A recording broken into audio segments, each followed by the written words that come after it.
Okay, now we are discussing activity number 11.3, refraction through a glass slab. Actually, this is an experiment that a student must perform. Okay, but let me explain you what is the thing happening here. Okay, you can do the experiment yourself.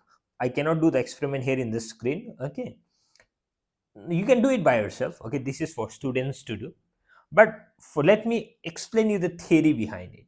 Okay, so what is the aim of this experiment is to see how light bends when it passes through a rectangular glass slab. Actually, there is a this rectangular glass slab, no, it's available in the market. You have to buy, okay, glass slab, okay, and you have to perform the experiment. Okay, how to perform the experiment? Let us go through the steps. Trace the glass slab. Now first what you are going to do is take a piece of paper. Okay, let's say this is my piece of paper. What I'm going to do is I'm going to take a glass slab like this.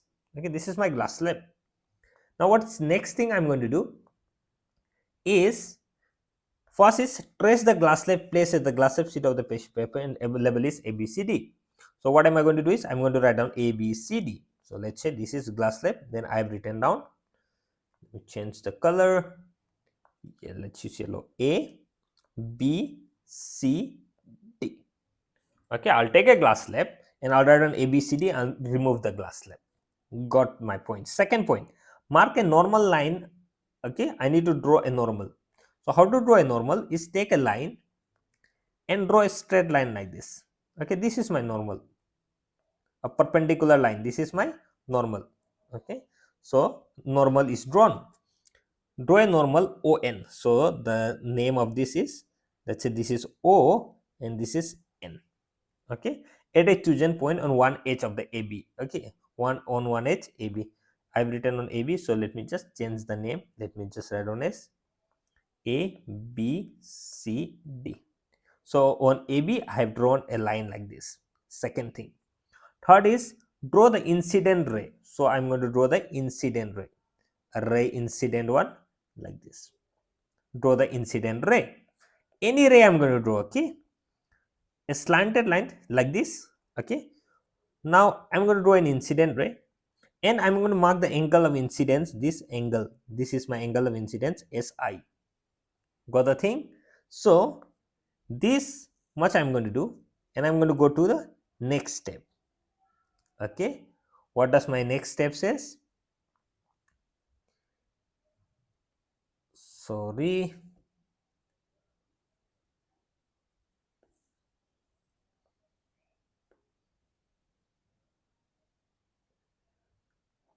this much I have done.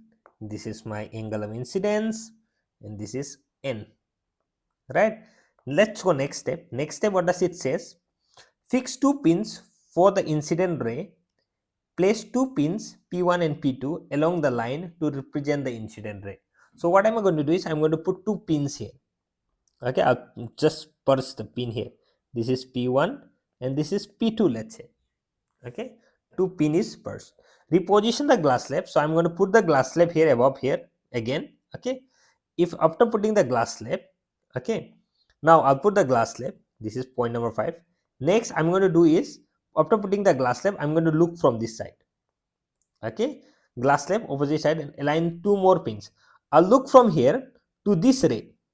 Okay, and after looking here from this ray, what am I going to do is this ray of light will seems like the ray of light will seems like it is coming like this, it is bending like this. Okay, the ray of light will be seems like it is bending like that, it will go away like this. If I look carefully, I'll come to see this. So what am I going to do is I'll put a pin. Let's say two pins I'll put P3, P4. Okay, let's say this is my S1. Got the thing? I've done from this side I'm looking and I'm putting P3, P4. Now let's go to the next step.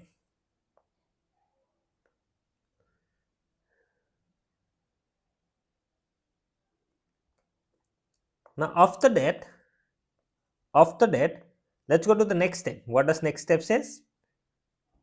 Next step says trace the emergent ray, remove the slab and connect to O to the exit point to mark the refracted ray inside the slab and emergent ray outside the slab. So what does it says? Trace the emergent ray. The ray coming, look, this is the thing what they are telling. I'm going to trace the emergent ray, the ray coming, okay, and connect O to the exit point from here.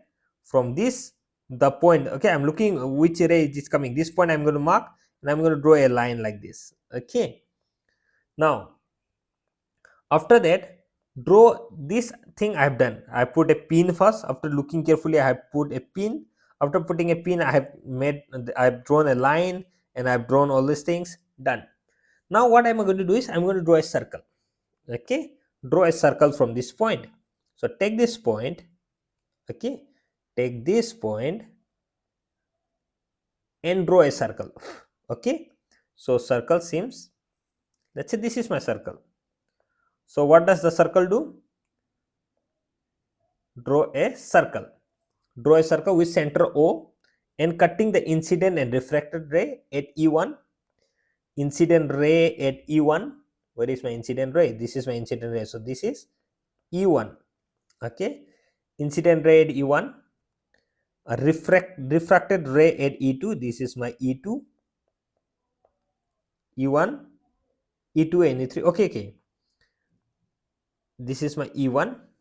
Okay. So similarly, okay, one point is missing out. Similar to this ray, I have to draw more rays. Okay, similar to one this kind of ray, I have to draw more ray. So let me draw two more ray. Let me change the color. Use pink color, and it will bend like this, and it will go away like this. And again, let me take another. Let me change different color. Let me use what color? Green, let's say.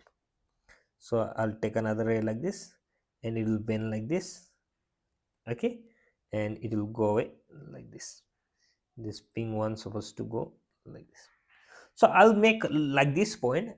3 points I have made, 3 lines I have drawn.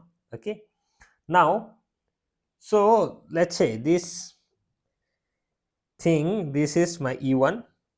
Let's say this is E2 and this is E3. And let me mark this side. This is my, what does E1, E2, E3, F1, F2, F3. This will be F1, F2, and this point is F3. Okay, mark like this.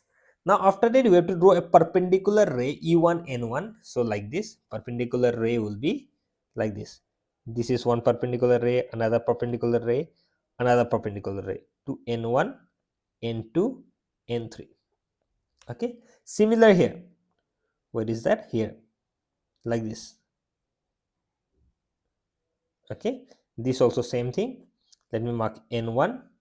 Let me say M1. Okay, what is E1, M1, 2? Okay, this is M1, M2, and M3.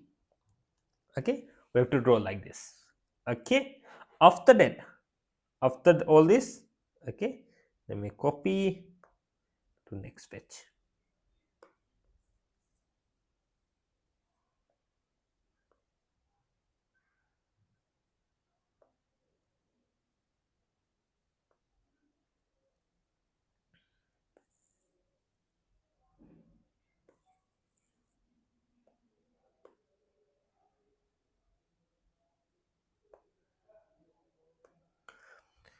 Okay, I cannot copy, so let me just draw here. Let me complete this. The next step, what am I going to do is measure the ratio, compare the ratio, E1, F1M, E2, all these ratios I'm going to compare, and it should be same. Okay, so what am I going to do is next step is I'm going to compare the ratio. What ratios I'm going to compare? I'm going to compare E1 N1, F1 M1. What is E1 N1? Let me use, let's say, which color should I use now? Red, let's say. E1 N1, this one, E1 N1, and this one, F1 M1. Okay, so E1 N1 by F1 M1. Okay, Same, it will be another ray. You observe another ray. This is this ray. Okay, E2 N2, E2 N2, E2 N2 by similarly M2 F2, M2 F2, and similarly E3 N3 and M3 F3, E3 M3, E3 N3 and F3 M3. These ratios you just observed, and you'll find out that the ratio are equal. These are equal. Okay, that's my next point. It should be same. Which should be same? This now you take the protector. Okay, take the protector and take this angle. Okay, take this.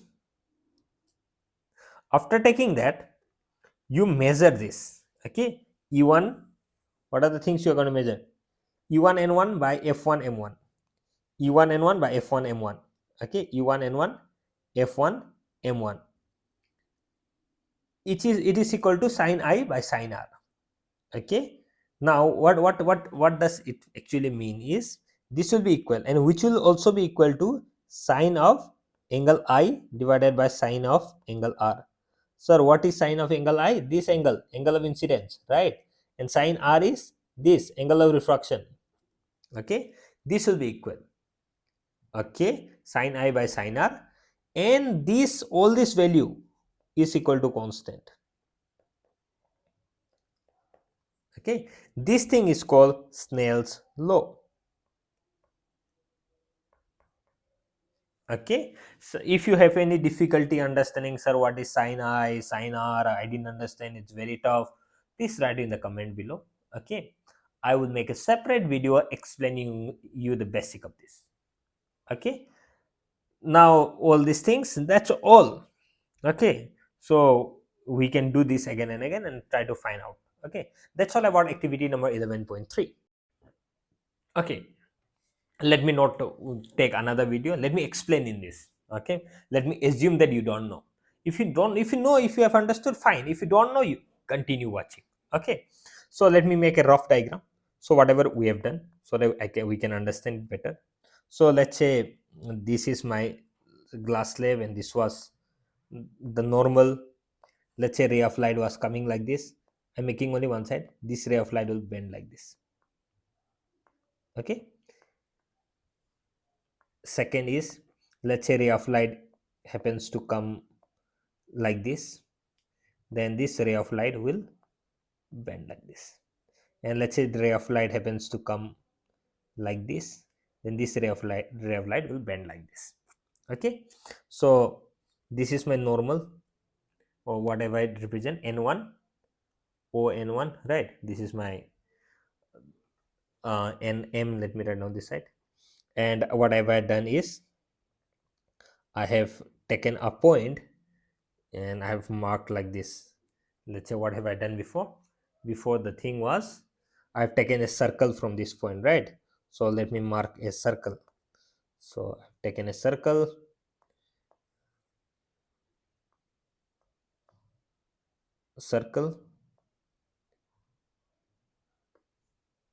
okay. After taking a circle, what have I done is I've marked this. What was this point? E1. What was this point? E2. What was this point? E3. What was this point? F1, F2, F3. What have I done after that? I've drawn a straight line like this. Let me take another color. I've drawn a straight line like this. I've drawn straight line like this, and I've drawn straight line like this. Similarly, I've drawn one straight line like this, another was like this, and another was like this. And I have named it. This one was N1, N2, N3, and this one was M1, M2, M3. Okay, now let me make you understand the concept of sine and cos. Okay, sine thing. Let me just make a rough diagram again, and let's take only one. I'm taking only the first one. Let's say Let's say this is I. Okay, and let me draw another ray like this. Let me make like this, and let's say this is E1 and this is N1, this is F1, this is M1. Let's say I've just taken only one and this is my R. Now you know sine. What is sine? Sine I, let's say sine I is sine. What is sine? Opposite by hypotenuse. You know this or not? Now look here, this is a right triangle, right? This is your right triangle. So this is your 90 degree. This is 90 degree, right? Now what is opposite? Opposite this angle. This is your angle. Okay. This is 90 degree. Opposite will be this one. E1 and 1. This is my opposite. So sine of I will be equal to opposite is E1 N1 divided by hypotenuse is E1. Let's say this point I forgot to mark. Let's say O. E1 O. This is my hypotenuse, right? This is hypotenuse. This is my side E1 N1 opposite by hypotenuse, right? Now let's say sine R. What will be sine R? Sine R. Same, right? Opposite by hypotenuse. But here opposite is R is here. This is 90 degree. Opposite is F1 M1. So this is M1 F1 divided by. Now what else? This is opposite. This is my opposite. What is hypotenuse? This one, right? OF1. OF1. Okay. So M1 F1 divided by OF1. Now let me what am I going to do is, let me divide sine I by sine R.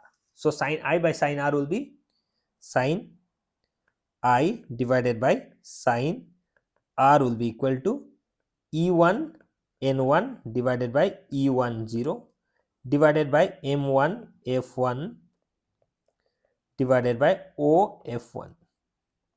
Okay. Now what will happen is, look, E1 0, E1 0.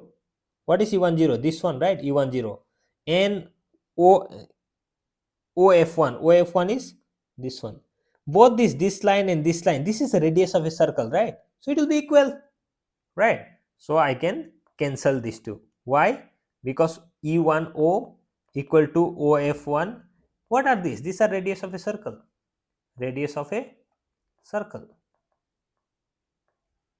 Okay. So because of this it will cancel. So I can write down E1 N1 by M1 F1. Got the point? Sine I by sine R. Similarly I can write down same thing. E2 N, this is E2 N2 M2 F2. Similarly, okay. Similarly, I can write down this will be equal to E2 N2 by M2 F2. Same I can write down E3 N3 divided by M3 F3, and all these things will be equal to constant, same value, right? All these are equal and they are constant. Okay, this is what I wanted to explain. Okay.